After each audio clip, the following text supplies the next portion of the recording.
तो बच्चों, एक बार फिर से आपका ऑनलाइन क्लासेस में स्वागत है। आज हम +2 कक्षा का मैथमेटिक्स में मैट्रिसेस एंड डिटर्मिनेंट्स के बारे में पढ़ेंगे। ठीक है जी। डिटर्मिनेंट्स में हम क्या पढ़ेंगे?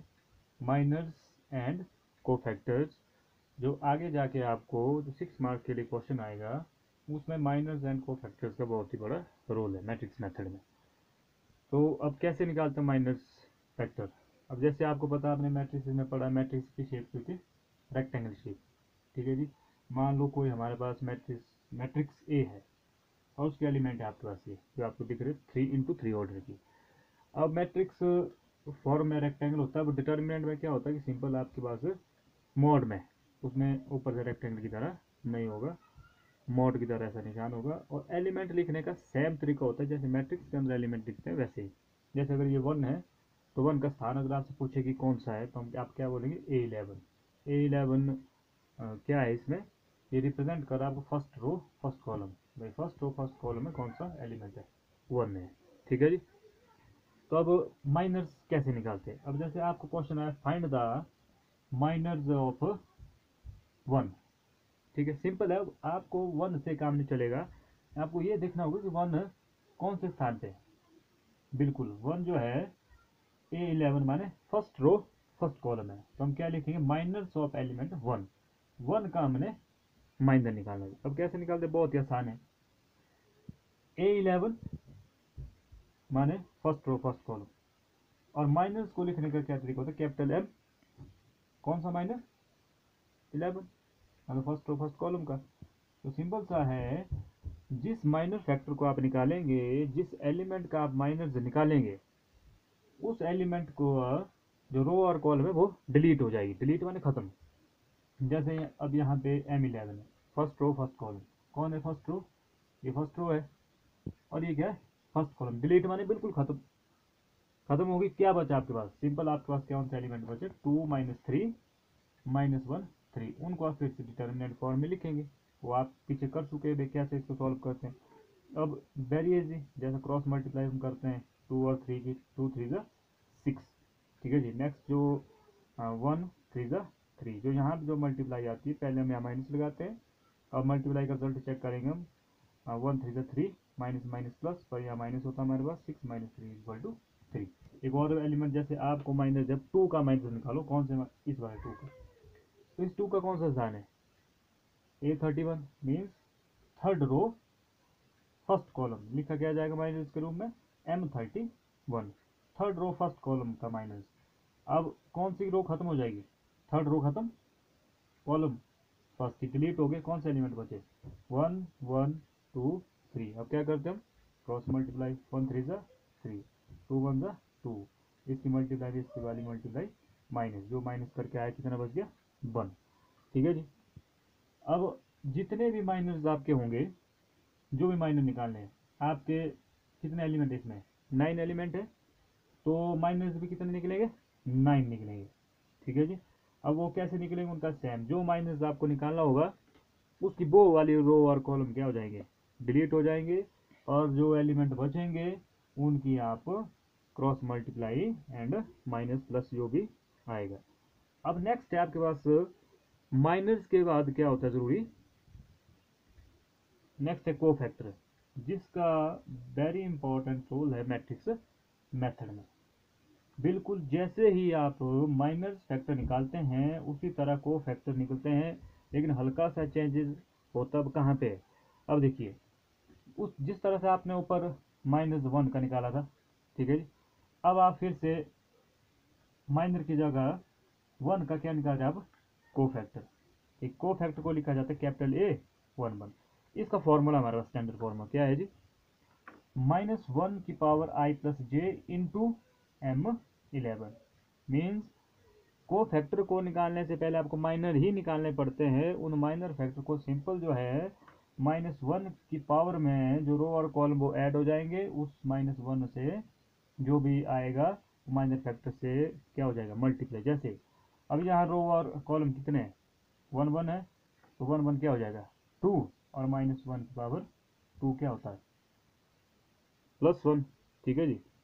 तो उससे क्या हो जाएगा फिर माइनर को मल्टीप्लाई। अब देखिए आप, अब कई जगह जहाँ माइनर्स और को फैक्टर में कहाँ पे चेंज होगा, ठीक है जी। अब जैसे ये वाला एलिमेंट हमारे पास, ऊपर देखेंगे आप ये, ठीक है जी। अब इसका आपको को फैक्टर निकालना है। अब रो क्या है इसकी, 1 है, कॉलम कितना है 2, और इसका जो जब ऐड करते हैं आप तो आपके पास कैसा नंबर आएगा, ऑड नंबर, ठीक है। ऑड नंबर जब आपके पास आएगा, आपको पता है कि भाई माइनर फैक्टर को कितने से मल्टीप्लाई होता है, -1 की पावर रो प्लस कॉलम, तो यहाँ पे कितनी पावर हो जाएगी 3। इट मीन्स कई जगह हमारे पास -1 की पावर जो है वो किस में आएगी, ऑड नंबर में, और कई जगह क्या आएगी, इवन नंबर में।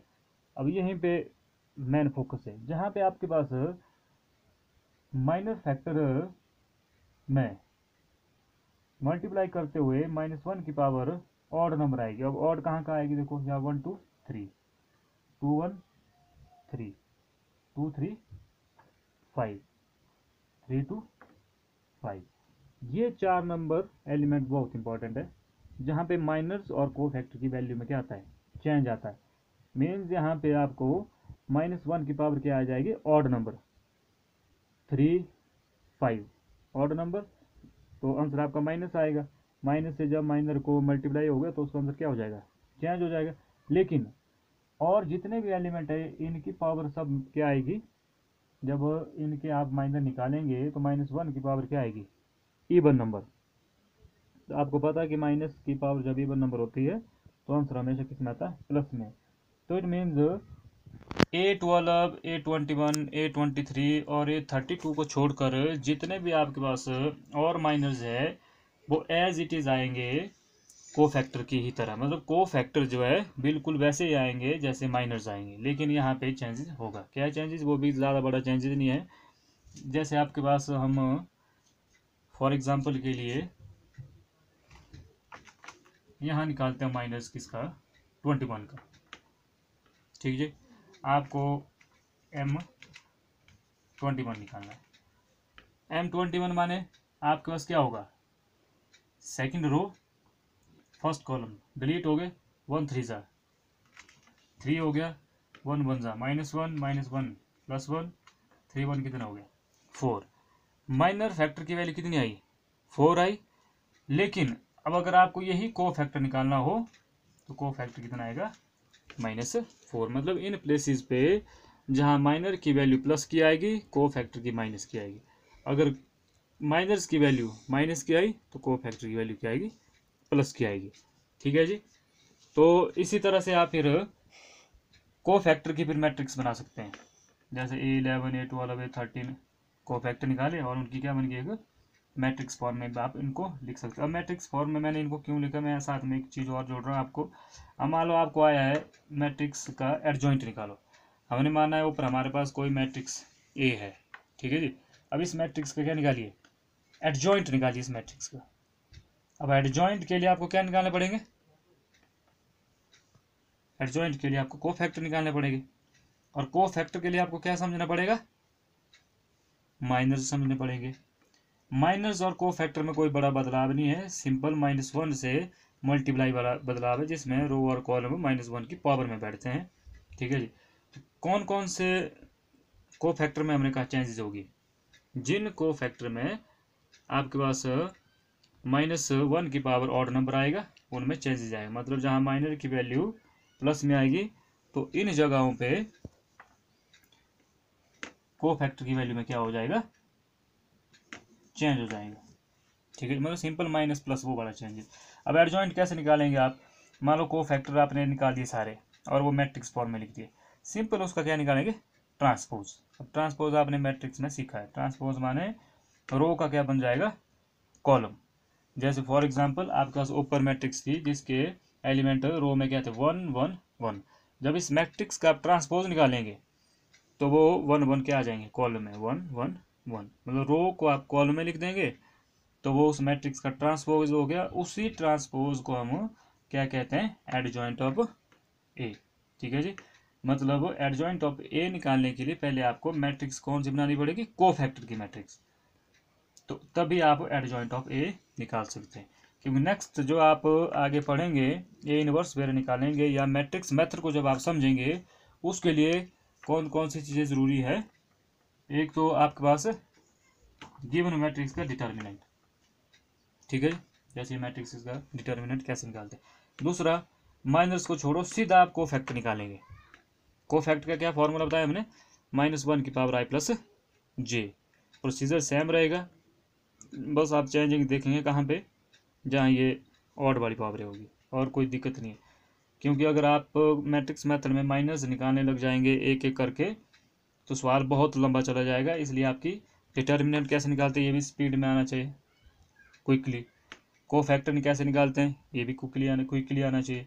एडजॉइंट टॉप है, फिर इसके नीचे, तो ऐसे भी ज़्यादा काम नहीं है, ठीक है जी। मैट्रिक्स मेथड के लिए बहुत ज़रूरी है। आई होप कि आपको माइनस एंड कोफैक्टर समझ आ गए होंगे। कुछ अगर छूट गया हो तो आप इनबॉक्स में या व्हाट्सएप में मुझे मैसेज कर सकते हैं। Thank you very much.